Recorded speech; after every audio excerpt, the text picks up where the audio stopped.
Every single day, without fail, someone reaches for a banana instead of a candy bar, feels good about it, and never once thinks about their kidneys.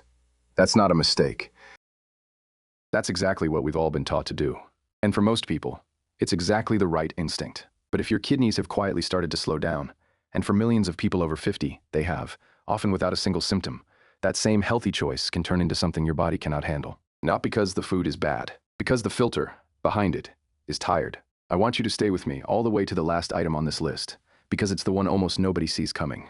It's not a fruit. It's not a vegetable. It's something sold specifically as the heart-healthy swap, sitting in millions of kitchens right now, and for a weakened kidney, it can be the most dangerous thing on this entire list. I'm Dr. Park. I've spent more than 15 years in internal medicine and nutritional biochemistry, which is really just the science of what food does to your body once you swallow it, at the level of cells and blood chemistry, not just calories. And I want to be upfront about something before we go any further.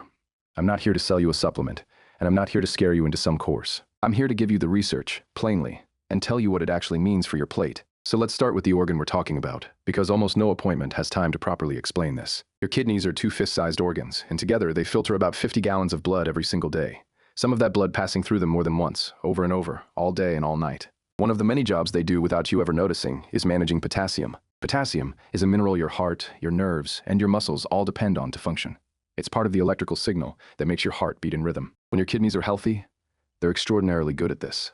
You eat a potassium-rich meal. Your kidneys sense the rise, and they simply flush the extra out in your urine within hours. It's automatic. It's invisible. It's one of the quiet miracles of a working body. But when kidney function has declined, and it declines gradually, often over years, often with normal-feeling energy and no obvious symptoms, that filtering slows down. Potassium that should have been cleared out starts to build up in the blood instead. And here's the part I need you to really hear. Too much potassium in the blood, a condition called hyperkalemia, doesn't usually announce itself with pain. Sometimes the first sign is a change in heart rhythm. In more serious cases, it can be life-threatening.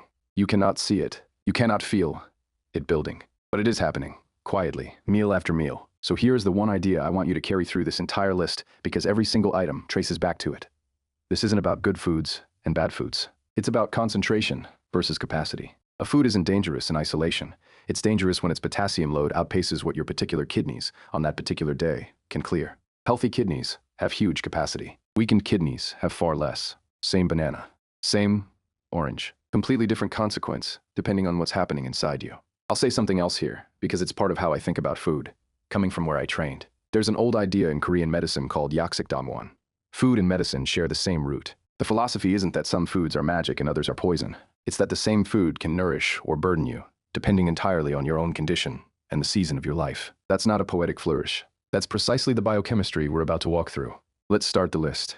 Number 5 is the banana, and I put it first because it's the most obvious, and I want you to see clearly why obvious healthy and kidney safe are not the same sentence. A single medium banana carries around 420 milligrams of potassium. For someone with normal kidney function, that's nothing. It's cleared out effortlessly, and the fiber, the vitamin B6, all of it is genuinely good for you. But the National Kidney Foundation lists bananas among the higher potassium fruits that people with reduced kidney function are typically advised to limit or portion carefully, precisely because that 420 milligrams doesn't get cleared the same way anymore. It sits. It adds to whatever else you ate that day. And bananas rarely travel alone.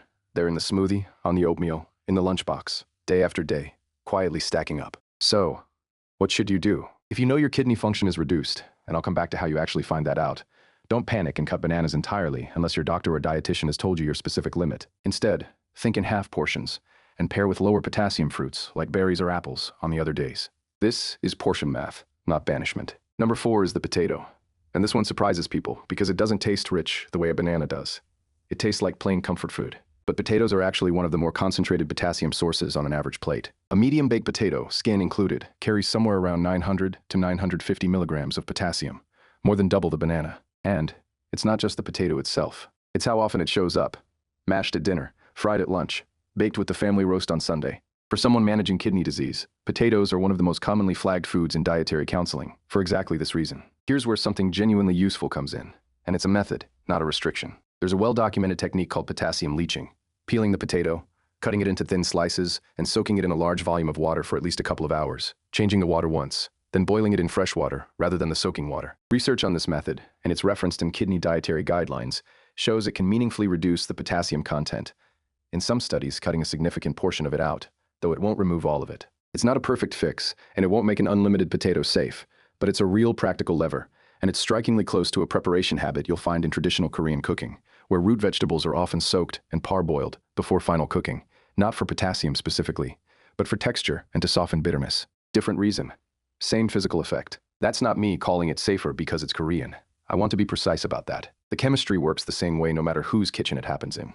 Now, before we go further, numbers 3 and 2 are the ones people get wrong the most, because they don't even register as risky in most people's minds. One of them is a drink most of us were told to have every morning. Stay with me. Number 3 is the orange, and more specifically, orange juice. Whole oranges are moderate. A medium orange has around 240 milligrams of potassium, which is manageable for most people, even with some kidney concerns, in the right portion. But juice is where this quietly turns into a problem, because juicing concentrates the potassium from multiple oranges into a single glass, and there's no fiber slowing anything down, no chewing, nothing standing between that potassium and your bloodstream. An 8-ounce glass of orange juice can carry 450 to 500 milligrams of potassium, more than a banana, in a form your body absorbs quickly. And for decades, orange juice has been marketed as the wholesome, protective, heart-smart breakfast drink. For a healthy person, that's largely fair. For someone with reduced kidney function, it's one of the most concentrated potassium hits of the entire day, and it usually shows up first thing in the morning, before anything else has been factored in. So, what should you do? If your kidney function is a known concern, this is a genuinely easy swap. Apple juice or cranberry juice carry a fraction of the potassium load, and they still give you that morning ritual without the same burden. This isn't about losing your breakfast. It's about choosing a different glass. Number 2 is tomato, and I mean tomato in its concentrated form specifically. Tomato sauce, tomato paste, ketchup, sun-dried tomatoes. This is the one that catches even careful eaters off guard, because a fresh tomato on a salad is genuinely fine in modest amounts. The problem is, what happens when tomatoes are cooked down? Removing the water concentrates everything left behind, potassium included. A half cup of tomato sauce can carry over 400 milligrams of potassium, and unlike a banana, you rarely eat just a half cup in isolation. It's under the pasta, it's on the pizza, it's in the chili, it's in the soup you had for lunch, and the pasta you had for dinner, on the same day, without you ever thinking of it as one food, showing up twice. This is exactly the trap I want you to notice, because it connects straight back to the lens I gave you earlier. It's not one big obvious potassium bomb. It's concentration hiding inside something completely ordinary, repeated across a day. The fix here isn't giving up tomato-based meals. It's watching frequency and portion on the concentrated form specifically, a light tomato sauce rather than a thick reduced paste, and being aware that tomato day might already be using up more of your potassium budget than you realized, before dinner even starts. Now here's the one I promised you at the very top. The one that comes with a catch, almost nobody talks about. Number 1 is the salt substitute, the light salt, the potassium chloride blend sold in nearly every grocery store specifically to people over 50 who are managing blood pressure. And I want to be very careful and very clear here, because this is where good intentions and real danger sit closest together. These products exist because sodium genuinely does raise blood pressure risk for many people, and cutting sodium is real, evidence-backed advice. So manufacturers replace some or all of the sodium chloride with potassium chloride, because potassium doesn't raise blood pressure the same way. For someone with healthy kidneys, this can be a legitimately smart trade, but potassium chloride is potassium in one of its most concentrated, most rapidly absorbed forms, often carrying somewhere around 500 to 650 milligrams of potassium per quarter teaspoon, depending on the brand, compared to essentially zero in regular table salt. And here's the catch. This isn't sprinkled once. It's used throughout cooking, at the table, on every dish, all day, by someone who believes, correctly for their heart, that they've made the responsible choice. For a person with normal kidney function, that's often true. For a person with reduced kidney function, the FDA and kidney health organizations have specifically flagged salt substitutes containing potassium chloride as something that should only be used under medical guidance, precisely because they can push blood potassium into dangerous territory without any obvious warning sign until symptoms like muscle weakness, an irregular heartbeat, or worse appear. This is the item that belongs on a list about kidney risk in a way none of the others quite do, because it isn't hiding inside a treat. It's hiding inside the responsible choice. That's the trap. So, what should you do? Don't switch to a potassium-based salt substitute without your doctor or a registered dietitian knowing your current kidney numbers. If you're already using one and you have any known kidney concern, that's a conversation worth having at your very next appointment. Not a reason to panic tonight, but a genuine reason to check. Healthy for one body can be a burden for another. And nowhere on this list is that truer than right here, with the product literally marketed as the healthy version. Let me tell you about a patient I'll call Mrs. Han. She was 68, active, proud of how carefully she ate. She'd read the same health advice we all have. Cut back on salt years ago, switched to a potassium-based substitute, ate her banana every morning, had her orange juice, made a big pot of tomato sauce every Sunday for the week. On paper, she was doing everything right. What she didn't know was that a mild kidney decline, the kind that shows up on a lab test years before it shows up in how you feel, had been quietly reducing her ability to clear that potassium. She came in after a period of unusual fatigue and a racing, irregular heartbeat, and her blood potassium was significantly elevated. Nothing in her diet was reckless. Everything in her diet was the recommended, well-meaning, healthy version of itself. Once we adjusted her potassium sources, not by taking food away, but by rebalancing which forms and how much, and once her nephrologist adjusted her care around her actual kidney members, she said something I still think about. It felt less like she was losing her healthy diet, and more like she was finally eating for the body she actually had, not the one from 10 years ago. That's the story I keep coming back to.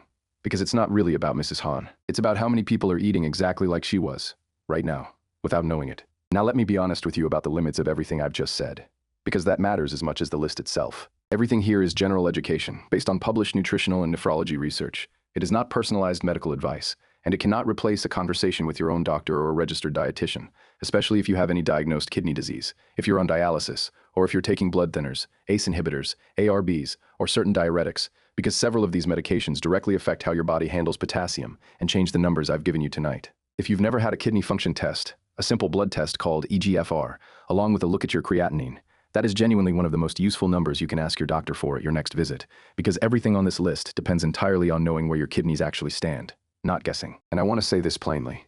Nothing here should ever be a reason to skip a prescribed medication, skip a screening, or underhydrate. If you're on a diuretic or a blood pressure medication your doctor prescribed, that conversation about food happens alongside your treatment, never as a replacement for it. So let's bring this together into something you can actually use, starting tonight. If you don't know your kidney numbers, that's step one. Ask for them. If you do know you have some reduced function, here's the practical version of everything we covered. Treat the banana and the orange as portioned foods, not unlimited ones, and lean on lower potassium fruits, like berries and apples the rest of the week. Give the potato the soak and boil treatment before cooking it the way you like it. That Korean-style habit of soaking root vegetables before final preparation isn't a superstition, it's a genuinely measurable reduction. Swap your orange juice for apple or cranberry juice, at least on most mornings. Watch the concentrated tomato forms, sauce, paste, ketchup, for how often they're quietly repeating across a single day. And above everything else on this list, do not adopt a potassium-based salt substitute without your doctor knowing your kidney numbers first. And if you're already using one, bring it up at your very next visit, today, if you can. It's not a bad food. It's a filter that can't keep up. Keep that with you, because it's the difference between fear and understanding is what actually protects you. If any of these 5 surprised you, I want to know which one. Tell me in the comments, because I read every single one, and it helps me know what to cover next. If someone in your life eats exactly like Mrs. Hahn did, careful, well-meaning, convinced they've got it all right, this is the video to send them. It takes 10 seconds, and it might be the reason they ask their doctor a question they'd never have thought to ask otherwise. And if you want real, sourced information about eating well after 60, subscribe, because that's exactly what this channel is for. Next week, we're looking at 5 everyday drinks quietly raising blood pressure in people who've never touched a salt shaker in their lives. And the second one is sitting in almost every refrigerator in America. I'll see you then.